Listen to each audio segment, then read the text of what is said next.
Coming up on the newsfeed, an 18-year-old outside of Houston is being charged with murder, and a well-known convicted murderer is facing even more charges. Plus, if your name is Kyle, you might have a chance to break a world record. It's 1 o'clock, and the newsfeed starts now.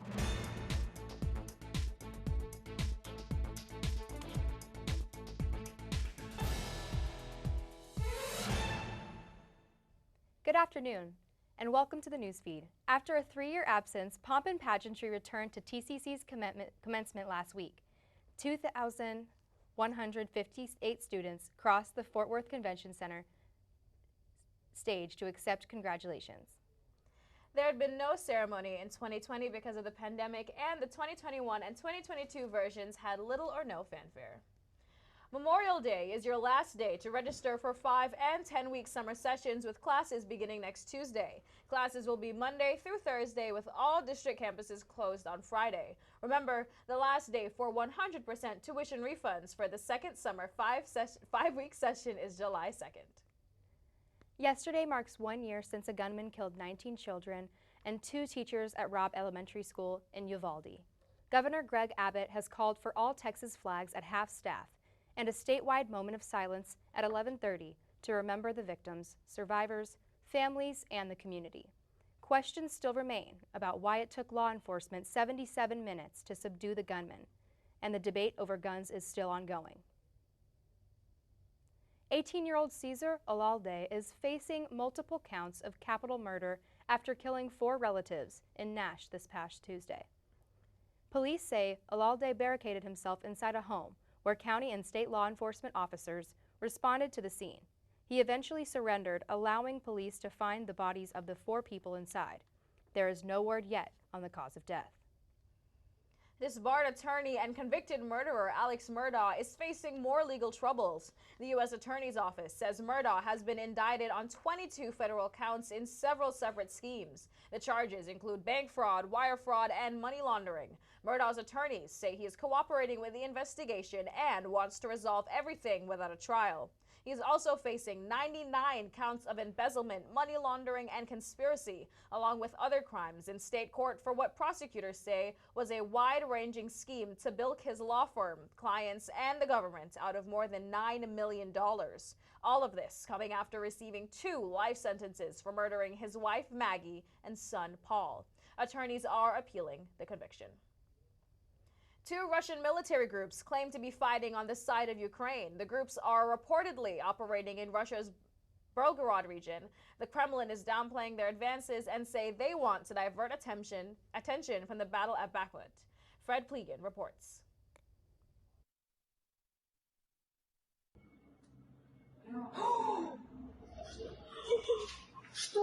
A rude awakening for Russians in the border area with Ukraine. Gunfire and explosions as 2 groups known as the Free Russia Legion and the Russian Volunteer Corps, Russians fighting for Ukraine, said they captured one village and entered another in the Belgorod region.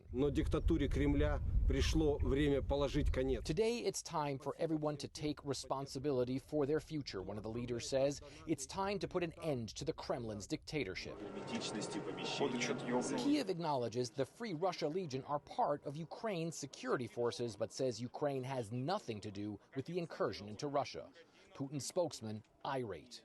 The purpose of the Ukrainian sabotage in the Belgorod region is to divert attention from the situation in the Bakhmut direction, he said. The raid spoils what was supposed to be Russia's big victory lap. Flanked by his mercenaries, Wagner boss Yevgeny Prigozhin claiming to have taken all of Bakhmut this weekend. Today at noon, at 12 o'clock, Bakhmut has been fully captured, he said. Shortly after, Russian social media channels filling with pro-Wagner propaganda. Mercenaries screaming victory and celebrating with champagne showers. But Ukraine's deputy defense minister quick to deny the Russian claims. The Ukrainian armed forces retained control of certain industrial facilities and private houses in the southwestern area. From the air and from the ground, Bakhmut looks apocalyptic. Any strategic value the town may have had for the Kremlin laid to waste.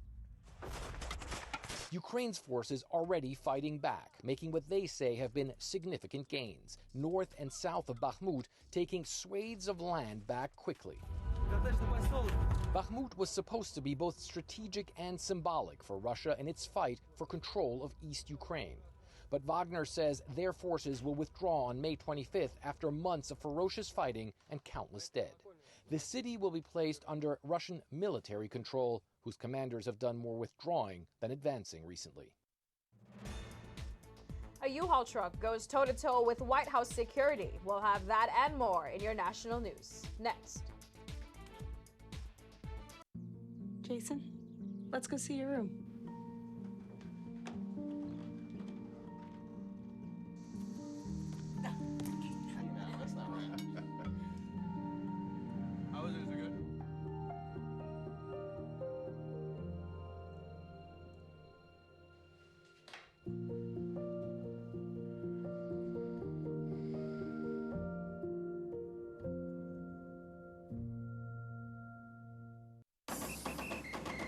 If you're buzzed and doing this,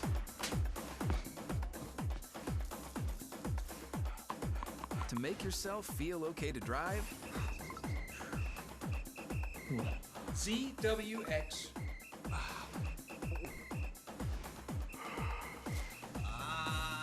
you're not okay to drive. YGKLVW. Regular you.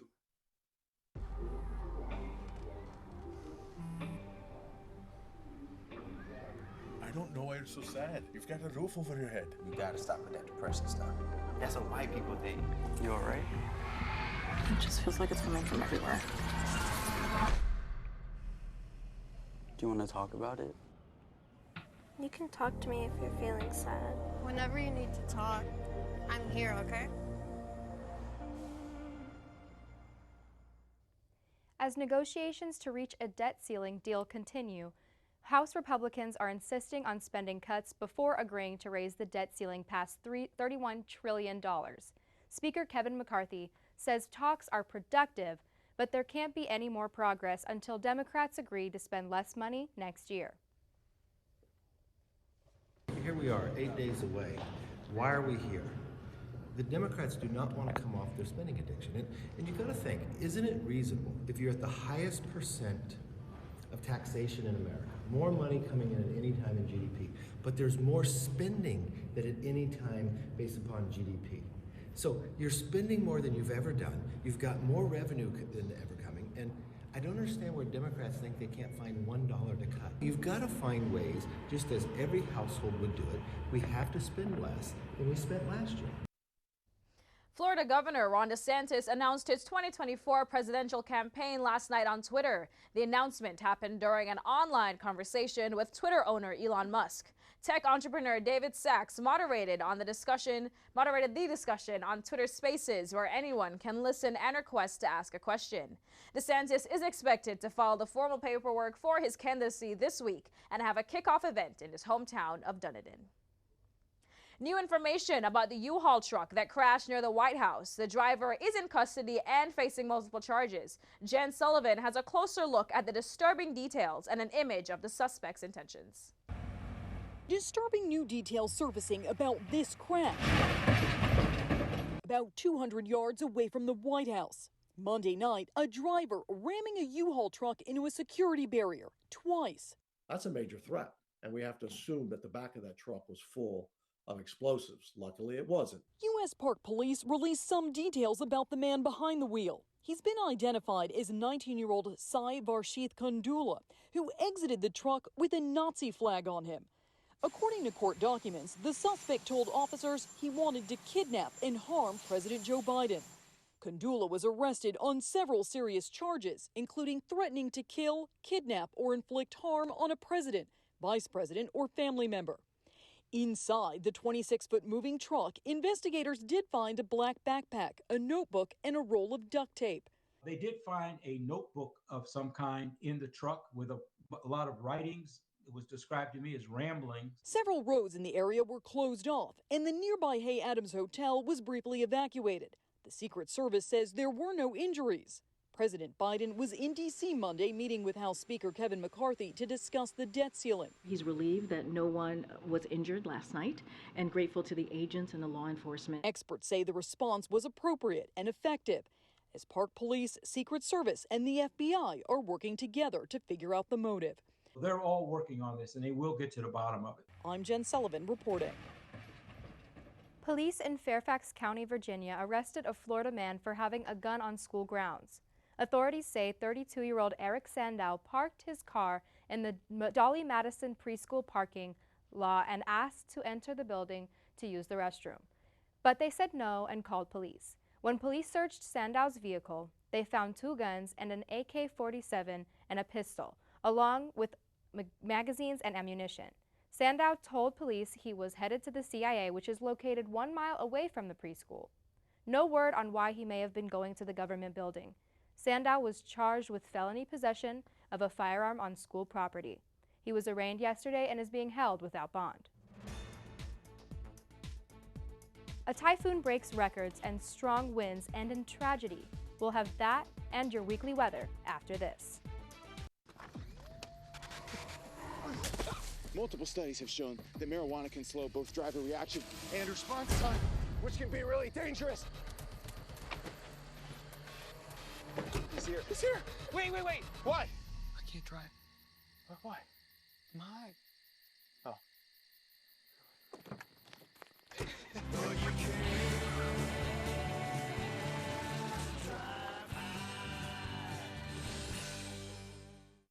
Do you want to meet a family with a transgender kid? Here we are. Max loves to do backflips. Max loves to play his ukulele. Max loves to just be a kid and just be himself. When I found out I was pregnant, all I really wanted was a happy, healthy, whole child. And that's what I got. I think it's really important for people to know that trans kids don't have a political agenda. They are just kids. Like any parent, we love our kids unconditionally, and we will never stop fighting for them. Stand with us. Protect our families. I tell my son, I love you every single day. I love you. Now, my dad has never said that to me. Not because he doesn't love me, but because culturally it wasn't comfortable for him. Now that he's a grandfather, he says, I love you to my son every time he sees him. My advice to all the fathers out there, forget the cultural restrictions. They grow up way too fast for you to waste even a single precious moment. Life doesn't always give you time to change the outcome. Prediabetes does. 1 in 3 adults has prediabetes, but with early diagnosis, prediabetes can be reversed. And you can change the outcome.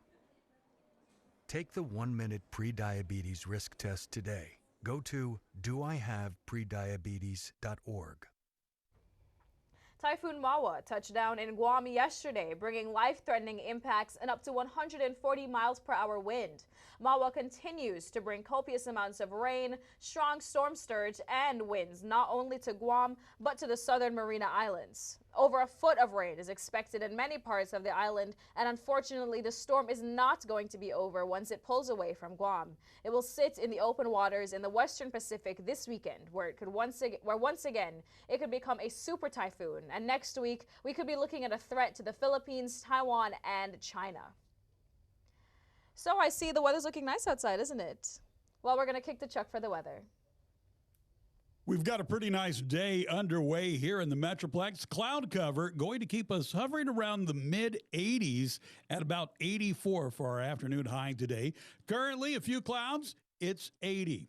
Checking out our weekend forecast, Friday, mostly sunny and 85 with an easterly wind at 5 to 9 miles per hour. Friday night, we'll see partly cloudy skies and a low of 65. For Saturday, mostly sunny with a high near 87 and a low of 67. Sunday night, partly sunny with a high of 88 and a low Sunday night near 70.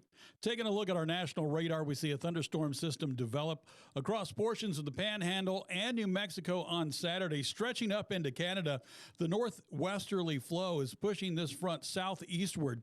Ridging will begin to break it down a little bit by late Sunday as a disturbance spreads in from the Pacific across northwest Mexico and into Texas. While moisture will return and will be a little bit slower, the upper level disturbance will actually slow down and spin across Texas into early next week. This should keep North Texas within an area of weak ascent and increasing moisture throughout the middle of next week. Afternoon heating and this lift should lead to an increase of showers in the Monday through Wednesday timeframe. For now, we'll say 20 to 50% each afternoon. Temperatures will be in the upper 80s to near 90s each afternoon through the middle of next week. Your extended 5-day forecast. Monday, 88 with a 50% chance of thunderstorms and an overnight low of 70. Tuesday sees the same chance of storms, but a little bit cooler at 85 and a low of 70. For Wednesday, rain chances will diminish, but will heat up to 90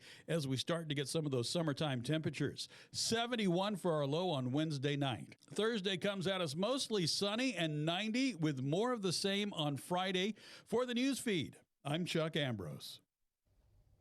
A two-story home that was under construction in Conroe collapsed on Tuesday. The construction workers working on the site appeared to be caught off guard by high winds, which caused the frame structure to fold.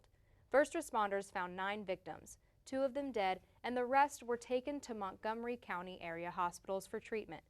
All of them had been working on the second floor of the wood-framed home when structure collapsed. There's no word on their conditions. How could fake ticket sales lead to a deadly crash in El Salvador? And New York is getting more involved in the migrant crisis at the border. The NewsFeed will return. Owen, when you came into my life, it was a whirlwind. I just can't do it. We didn't know what the future would hold, but we knew you would always be a part of it. Adopting you was the best decision in our life. And I am so proud to call you my son.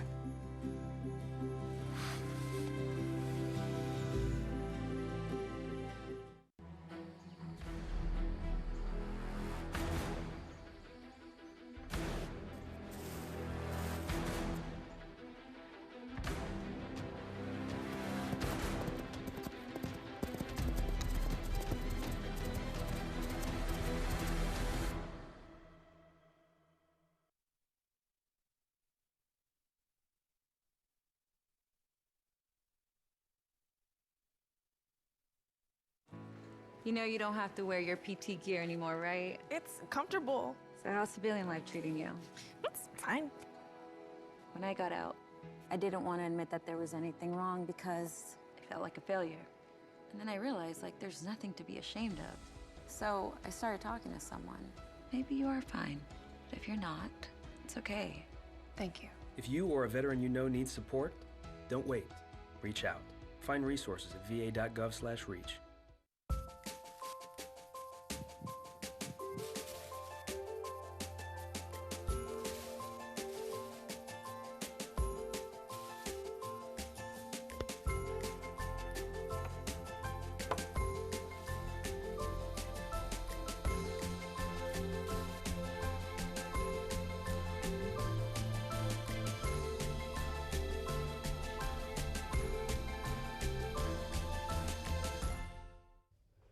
Netflix is starting to crack down on users who share passwords despite not living together. In a letter to subscribers, the streaming service offers 2 alternatives. They can transfer a profile to a new member and pay for that person, or add an extra member for about $8 a month. Netflix says it allows password sharing in the past to fuel growth, and that led to over 100 million households doing so. Now it wants to focus on its revenue as opposed to its subscriber base. Colombia's military has found further traces of missing kids in the Amazon rainforest from the result of what may be the first Ceniza plane. The small plane carried the 4 children and 3 adults. The Colombian military believes the new findings suggest the 4 kids survived the accident and were alive between May 3rd and May 8th and moved westward. No proof that the children are currently alive has been uncovered, despite over 350 men and women working in search and rescue operation around the clock. A heated debate over the migrant crisis is boiling over in Suffolk County, New York. The legislature introduced a motion to hire a special counsel to explore legal options to block migrants from coming to the county, but it's not gaining full support. The legislature heard all the comments and concerns. They are expected to vote on the motion of hiring a special counsel during their next meeting on June 6th. So I hear the Stars are doing well. We're keeping our fingers crossed for them. How's it looking, Jason? Keep those fingers crossed and keep that hope on. But I'll get to that in a moment. If you had said to me an 8th seed from both the NBA and the NHL would be in the conference finals, I wouldn't have believed you. Now, what if both of those teams came from Miami, snuck into the playoffs, beat the best teams in their leagues, and have made the finals? I'll tell you that Hollywood would be calling any minute. Go pick up that phone. The 8th-seeded Florida Panthers have advanced to the Stanley Cup Finals with a sweep last night of Carolina and their victory 4-3. They now await the winner of Vegas and the Stars. So keep those fingers crossed. The Stars are down 3-0 in the series after back-to-back losses in games 1 and 2 in overtime. As I've mentioned before, Dallas has had the most overtime losses of any team in the playoffs, and it's came back to bite them. Game 4 is tonight is at the AAC, and Dallas will also be without their star Jamie Benn, whom the league suspended for his hit on Vegas' Mark Stone. Let's hope the Stars can come back and avoid being swept. Keep the brooms out, because the NBA also had a sweep as well. The Denver Nuggets are going to the NBA Finals for the first time in their history after sweeping LeBron James and the LA Lakers. Nikola Jokic has had 8 triple-doubles this playoffs, and they have 9 days now before the finals begin. Who will they play? In the East, the Boston Celtics have avoided being swept after their Game 4 win on the road. Game 5 is tonight, with the 8th-seeded Miami Heat leading the series 3-1. Man, it must be something about that water in Miami. And here locally, another series down, another big win for the Rangers. Texas took care of the NL Central leading Pirates, taking 2 out of 3 in Pittsburgh and keeping a hold of the AL West lead. They now head to Baltimore for a huge series against the surprise Orioles. That series starts tomorrow. And don't forget, less than 100 days until football season starts. And that's your Timeline Sports. Thank you, Jason. Rick Hoyt, a legend of the Boston Marathon, has died. Hoyt participated in the race 36 times in a custom-made wheelchair. His father pushed him in 32 of those races. In 2013, the Hoyts were honored with a bronze statue in Boston. Their first race was in 1980. Rick Hoyt died from complications with his respiratory system. He was 61 years old. Officials investigating the deadly crush at a soccer stadium in El Salvador believe the overselling of tickets and issuing of fake tickets may have contributed to the tragedy. Journalist Stefano Pozzebon gives us more. Authorities in El Salvador are investigating the causes behind a stadium crash that killed at least a dozen people on Saturday night during a football match. The match between Alianza FC and FAS, 2 of the country's most popular football teams, was suspended around the 20th minute as fans attempted to enter the Cuscatlán Stadium in San Salvador, the largest sports venue in the country, causing what authorities have described as a stampede. El Salvador Interior Minister Juan Carlos Videgain said that one of the causes could be the overselling of tickets, with fans outside the venue allowed to enter the stadium without a valid ticket. The Attorney General also said on Sunday that the company that manages the Cuscatlán Stadium, as well as the leaders of the 2 football clubs, are being investigated. For CNN, this is Stefano Pozzebon, Bogotá. If your name is Kyle, you might be able to break a world record in Kyle, Texas. We'll tell you why after this. Okay, Dad. 1, 2, 3.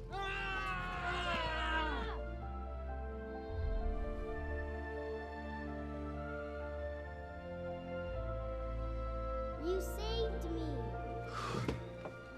Dad? Are you okay? I'm fine, dear. Your hero needs you now, and AARP is here to help. Find the care guides you need at aarp.org/caregiving. Can't believe you're doing this alone. I've done it before. I remember. You threw your back out. How you holding up? Hand me that board. Nothing wrong with getting help. I'm good. I did it when Felicia left. I'll figure it out. I know you will, but you don't have to do it alone, that's all I'm saying. If I promise to look into it, will you drop it and help me build this fence? Now you need my help. It can be a real pain sometimes, you know that? Mm-hmm. If you or a veteran you know needs support, don't wait. Reach out. Find resources at va.gov/reach. 10 million people visit Hawaii every year, and many of them go to the same locations. So crowds and traffic can be a problem for both tourists and locals. So what's the solution? Pretty soon there might be an app for that. Daryl Huff reports. Wow, it's just kind of obvious. It's staring us right in the face. The concept already under discussion is a single Hawaii visitor smartphone app loaded in advance or via QR codes at the airport.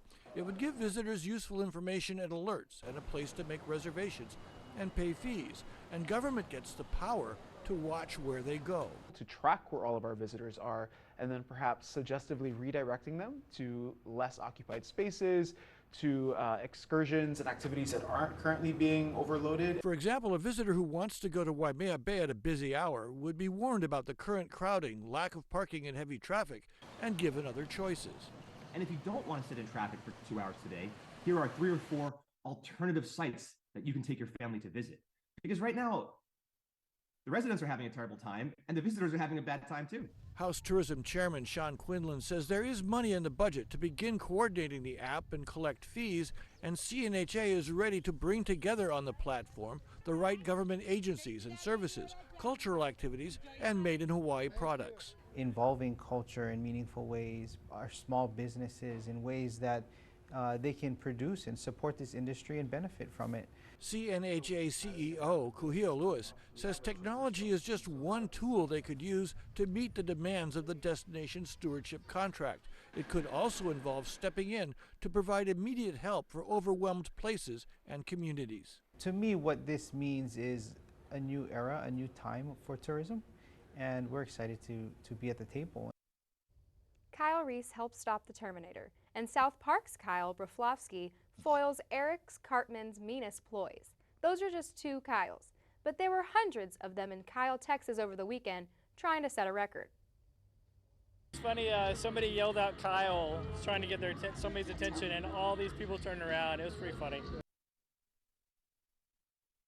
The fair was to make the Guinness Book of World Records for the largest same-name gathering. Kyles from across the state came to gather and celebrate at Lake Kyle Park. They needed more than 2,000 to break the record. It's still not known if they achieved that. A viral dashcam video shows a cowboy wrangling a 1,200-pound steer on a highway in Michigan. Brett Cast introduces us to the I75 Cowboy and his posse, including his fiancée. It's not Texas, but a pasture just south of Jackson, where you'll find a true Michigan cowboy named Ricky Littlejohn, one of just a few in the entire state. So how long have you been in this business? Oh, I think I roped my first cow when I was 15. Littlejohn and his fiancée, Trina Resendez, are professional cow catchers, not only roping cows at rodeos, but catching loose cows in real life. Absolutely, we do this almost every day. But not usually on a highway. Not on the highway.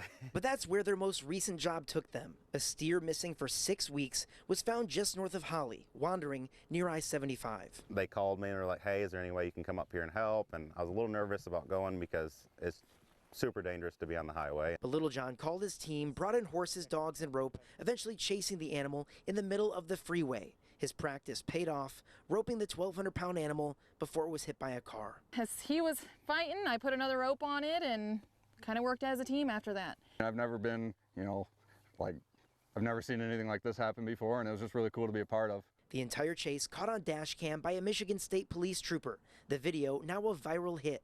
The local cowboy, now local hero, is enjoying the ride, just happy he could help out and that no one was seriously hurt. Oh yeah, it's been crazy. My phone's been nonstop.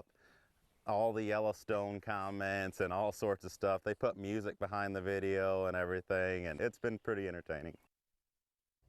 Thank you so much for joining us on the NewsFeed this week, everybody, and happy Memorial Day weekend. Stay safe out there this weekend and have a great week and great news.